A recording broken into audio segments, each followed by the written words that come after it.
ദുർഗന്ധം വമിക്കുന്ന സ്ഥലത്താണ് കൂടുതലായി പരിശോധന നടത്തുന്നത് എന്ന് ഫയർഫോഴ്സ് ജില്ലാ ഓഫീസർ SL ദിലീപ് പറഞ്ഞു. ഹാർഡ് വർക്കിന് പകരമായി സ്മാർട്ട് വർക്കാണ് നടത്തുന്നത്. ഇതിനാലാണ് അതിവേഗം മൃതദേഹങ്ങൾ കണ്ടെത്താനാകുന്നതെന്നും ദിലീപ് ന്യൂസ് മലയാളത്തോട് പറഞ്ഞു. സരീഷ് PK തയ്യാറാക്കിയ റിപ്പോർട്ട് കാണാം. 10 സോണായിട്ട് തിരിച്ചിട്ടുണ്ട്.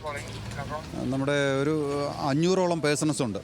ഫയർ ആൻഡ് റെസ്ക്യൂ സർവീസിൻ്റെ പേഴ്സൺസ് ഉണ്ട്, നമ്മുടെ സിവിൽ ഡിഫൻസിൻ്റെ വോളണ്ടിയേഴ്സ് ഉണ്ട്, ഹോം ഗാർഡ്സ് ഉണ്ട്, നമ്മൾ തമിഴ്നാട് ഫയർ ആൻഡ് റെസ്ക്യൂ സർവീസിൻ്റെ ആൾക്കാരുണ്ട്, തമിഴ്നാട് ഡിസാസ്റ്റർ റെസ്പോൺസ് ഫോഴ്സ് ഉണ്ട്. ഇവരെല്ലാം കൂടെ ജോയിൻ്റ് കോർഡിനേഷനിലാണ് ഇവിടെ വർക്ക് നടക്കുന്നത്. എനിക്ക് തോന്നുന്ന വാസ്റ്റ് ഏരിയ ആണത്. ഇതൊരു ബേസാണ്. ഇവിടെ ഒരു പാലം ഉണ്ടായിരുന്നതാണ് ഇവിടെ ബെയിലി കൺസ്ട്രക്ട് ചെയ്തത്. അപ്പോൾ ഒരുപാട് സെഡിമെൻസും വലിയ ഹ്യൂജ് റോക്സ് ഇവിടെ അക്യുമുലേറ്റ് ചെയ്തിട്ടുണ്ട്.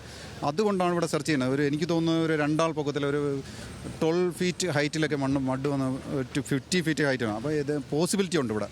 നമ്മുടെ ബ്രിക്സ് അവിടെ നിന്ന് മേളിലുള്ള നമ്മുടെ വീടുകളുടെ അവശിഷ്ടങ്ങളാണ്.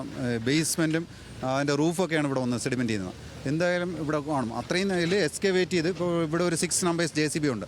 ഇപ്പോൾ ആ വെള്ളാർമല സ്കൂളിൻ്റെ താഴെ ഇപ്പോൾ 4 ബോഡി കിട്ടിയിട്ടുണ്ട് നമ്മളവിടെ സോൺ 6. അപ്പോൾ ആ ബോഡി റിമൂവ് ചെയ്യുന്ന പ്രോസസ്സിലാണ്. ആ കാണും, നിങ്ങൾ ദൂരോട്ട് ഫോക്കസ് ചെയ്താൽ കാണാം, അവിടെയാണ് എടുക്കുന്നത്.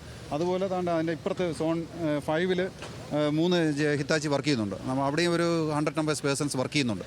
നമ്മളൊരു ഹാർഡ് വർക്കല്ല, ഒരു സ്മാർട്ട് വർക്കാണ് നമ്മൾ ചെയ്യുന്നത്. അതൊരു സിവിലിയൻസിനെയും കൂടെ കൺസിഡർ ചെയ്ത് ഒരു സിവിലിയൻസിൻ്റെ ആ ലൊക്കേഷൻ മനസ്സിലാക്കി ഇതിന് മുന്നേ ബോഡി കിട്ടിയ സ്ഥലവും കൂടെ ഐഡൻറ്റിഫൈ ചെയ്ത് അവിടെ മാത്രമാണ്. ഇത് വാസ്റ്റായിട്ട് നമ്മൾ സെർച്ച് ചെയ്യണമെങ്കിൽ ഒരുപാട് സമയമെടുക്കും, ലോട്ട് ഓഫ് സമയമെടുക്കും. അത് ഒഴിവാക്കിക്കൊണ്ട് സ്മാർട്ട് വർക്കാണ്. അപ്പോൾ ഇപ്പോൾ സ്മെല്ലടിക്കുന്ന സ്ഥലം, പിന്നെ കുറേ നമ്മൾ ഈച്ച പറക്കുന്നത്, അങ്ങനെ ഉള്ള സ്ഥലങ്ങളും സെഡിമെൻറ്റ്സ് വന്ന് അക്യുമുലേറ്റ് ചെയ്യുന്ന സ്ഥലമാണ് നമ്മളിപ്പോൾ സെർച്ച് ചെയ്യുന്നത്. അപ്പോൾ നമ്മളിപ്പോൾ മാൻ പവറുണ്ട്, മെഷീൻ പവറുണ്ട്, മാപ്പിംഗ് ഉണ്ട്. അപ്പോൾ ഇതെല്ലാം കൂടെ കോർഡിനേറ്റ് ചെയ്ത് ഒരു മൈൻഡ് പവറിൻ്റെ അടിസ്ഥാനത്തിലാണ് നമ്മൾ 4 എംസിൻ്റെ അടിസ്ഥാനത്തിലാണ് ഇതിപ്പോൾ വർക്ക് ചെയ്തുകൊണ്ടിരിക്കുന്നത്. ഈ പ്രദേശവാസികൾ എങ്ങനെയാണ് അക്കോമഡേറ്റ് ചെയ്യുന്നത്? അവർ സ്ഥലം ഒക്കെ ഒപ്പം തന്നെ ആരൊക്കെയാണ് അവിടെ വീടുകളുണ്ടായിരുന്നു, അങ്ങനെയുള്ള കാര്യങ്ങൾ പറയാൻ വേണ്ടിയിട്ടാണ്. വീടുകൾ ഇവിടെ നമ്മളെ ഈ വെള്ളാർമലയുടെ ബേസിൽ ഏറ്റവും കൂടുതൽ ടോപ്പിലാണ് കൂടുതൽ 200-250 പേഴ്സൺസ് മിസ്സിങ് എന്നോ. അതിൻ്റെ അവിടുന്ന് 4 കിലോമീറ്റേഴ്സ് ഒഴുകി ഇവിടെ വരുന്നതാണ്. അപ്പോൾ ഇവിടെ ഉള്ളത് വീടുകളാണ് കൂടുതൽ ഡാമേജ് ആയിട്ടുള്ളത്. ഇവിടെ ആ വീടുകളിൽ 2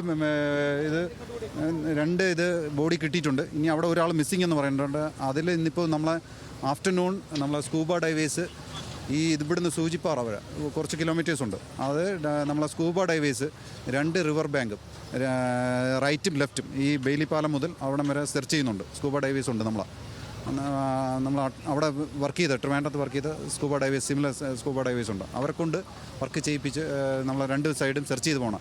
ഒരു സ്റ്റോൺ നമ്മൾ ലെറ്റ് സ്റ്റോൺ അൺടേൺ എന്ന് പറയുമ്പോൾ നമ്മൾ എല്ലാം വേഗമായിട്ടുള്ള സെർച്ചല്ല, മൊത്തത്തിലുള്ള ഒരു പരിശോധനയാണ്. എവിടെയൊക്കെയാണ് നമുക്ക് ഇൻഫർമേഷൻ കിട്ടാൻ പറ്റുന്നത് അതിന് കളക്ട് ചെയ്ത് നമ്മൾ ചെയ്തുകൊണ്ടിരിക്കുകയാണ്. നീക്കാൻ പറ്റാത്ത ചില പാറകളുണ്ട്, വലിയ പാറകളുണ്ട്. അപ്പോൾ അത് ഈ പൊട്ടിച്ച് മാറ്റുന്ന അങ്ങനെ എന്തെങ്കിലും രീതിയിലുള്ള ഈ പൊട്ടിച്ച് മാറ്റുന്നത് കൊണ്ട് ഇപ്പോൾ നോക്കുന്നു, ഒരു വലിയ ഇഷ്ടം പോലെ ഒരു 10-500ഓളം പാറകളുണ്ട്. അത് പൊട്ടിച്ച് ബ്ലാസ്റ്റ് ചെയ്യുന്നത് ഒരു പോസിബിൾ അല്ല. എക്സ്പ്ലോസീവ് ഡ്രില്ല് ചെയ്യുന്ന കട്ടറൊക്കെ നമ്മളെ കയ്യിലുണ്ട്. ഇതൊക്കെ ഇത്രയും ഡ്രില്ല് ചെയ്യേണ്ട ആവശ്യമില്ല. അതാണ് ഞാൻ പറഞ്ഞ ഹാർഡ് വർക്കിൻ്റെ ആവശ്യമില്ല, സ്മാർട്ട് വർക്കാണ്. അതിനെ ജസ്റ്റ് ഒന്ന് മറിച്ചാൽ മാത്രം മതിയാവും. അത് ആണിപ്പോൾ നമ്മളിവിടെ ചെയ്തുകൊണ്ടിരിക്കുന്നത്.